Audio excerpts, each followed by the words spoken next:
Hi, today we're talking about the glute bridge with a band, and I'm going to show you why we're adding on bands and taking off bands, how we add stability, how we add load, and what that load means to the lower back. And I've got the lovely Claire here today, who is also helping me out on my lumbar spine course in 3 weeks' time. Now, with this glute bridge, the beautiful thing about this is it's an unloaded hip hinge. So we use it both for knees and hips. We also use it for lower backs. Now, when you're using it for a lower back, you're trying to improve your hip hinging ability, trying to get the glutes and the hips doing the extension work, not the lower back doing the extension work. It trains you to make sure that that core part of that lower back stays in a stiff position. So some people will do an articulated bridge. So if you show me an articulated bridge for me, Claire, and that's where they roll up. Okay, so they go into flexion before they go into hip extension. So an articulated bridge is fine, but for this purpose, I'm trying to train her to stiffen here and only move at the ball and socket joint. So we're basically trying to make a stiff segment here so we can translate power through the hip and we don't have a wobbly back.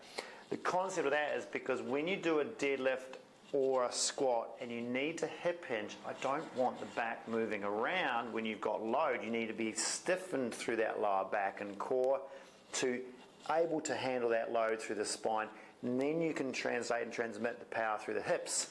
So if that spine is moving around and you practice that moving around, you're going to practice a bad movement pattern. You're not going to be able to bear the load as efficiently. So for Claire, she has had to learn how, or if this was a patient or you've got to learn how to stiffen that core and keep all those segments stable. Because remember, there's one joint here, and that's the muscle group we're going to work on. There's multiple joints through that section here, and you've got to stabilize it with inner core and outer core bracing combined to stabilize all those little joints to stop them moving. That's hard. So that, if you're having problems with that, you've got to go back and work on your core toning, work on that bracing mechanism to make sure it's stable, so then you can do something like this. I see far too many people just jumping straight into a bridge and their spine's moving all over the shop. If that's one of you, work on your bracing first, then work on the bridge, and you have so much more success. So if she braces here, the trick is, and the cue with this one, is to push those heels down. You use both the heel and the foot, so the whole sole of the foot, heels and toes, because if you use toes and heels, you use quads, hammies, glutes, everything. But to get more hip extension activation, the bias is through the heel. So when she pushes up, go for me, pushing up, she's trying to think, instead of lifting my back, I want to push my heels down. So she's trying to think, push my heels down. Then when she comes down again, she's slowly taking weight out of the heels, not just dropping through the back.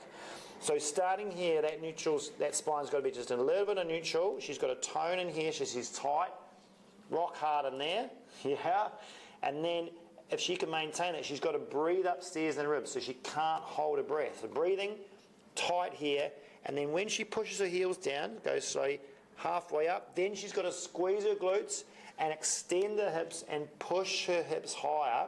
So when she's up there, this is still neutral. This is not arched in extension, it's still neutral. All the movements come from here, and there's no movement sitting here at all. So drop down. So there's your pivot point. And that's hard. It's hard to try and keep a mobile moving segment of multiple joints stiff through range and just telling your brain, just move it one, stiffen all the others. That's difficult.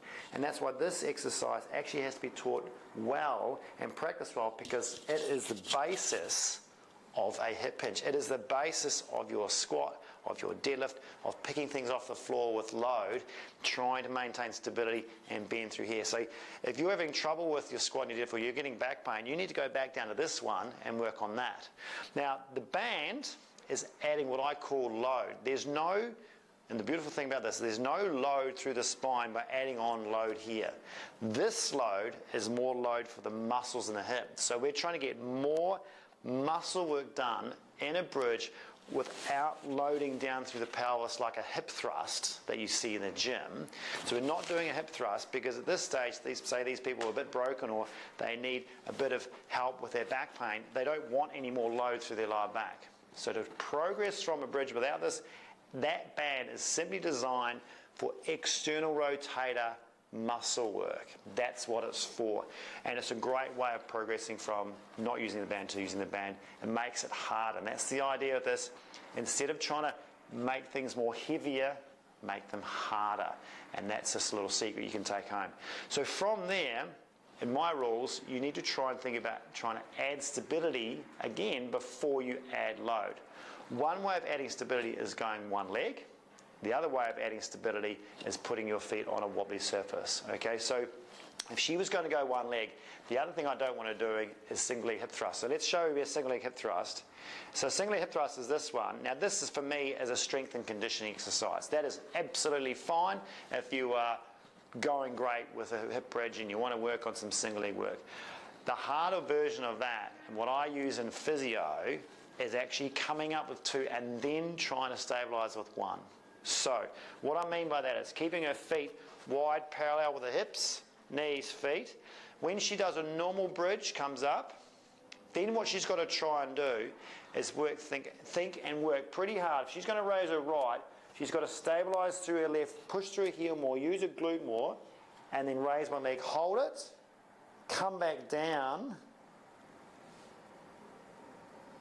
Yep, put her foot back on the ground. That's one way of doing it. The other way of doing it is when she comes up, holds it and then puts her foot down and changes straight to the other one, which is even harder because you have to translate from one side to the other and keep the pelvis level. So what I'm looking for is when she comes up, come up again for me, she's not allowed to drop her pelvis on one side. So when she raises one leg, we've got to look, make sure she can maintain, can she keep this side up and work hard on here, and then put that leg down, and then translate over to this one, bang, and then go on that side. And this is where you're going to see differences, left versus right, and their stability through the hips. And that stability is also through that posterior chain as well. She's not just, say, if she's weak on one side, not just weak in the hips, she might be weak throughout the chain, and that's something you've got to try and address.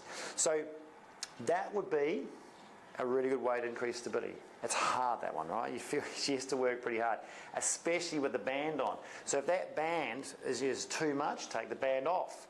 Do the bridge one leg without the band, then add the band on when you're confident and you're getting better. The third way of doing that, add on a ball like this.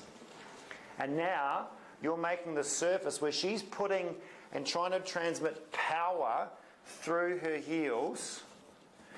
That surface now is wobbly. So this means she's going to need more core stability. She's going to have to generate more power through that whole system to stabilize that. So now come up with two.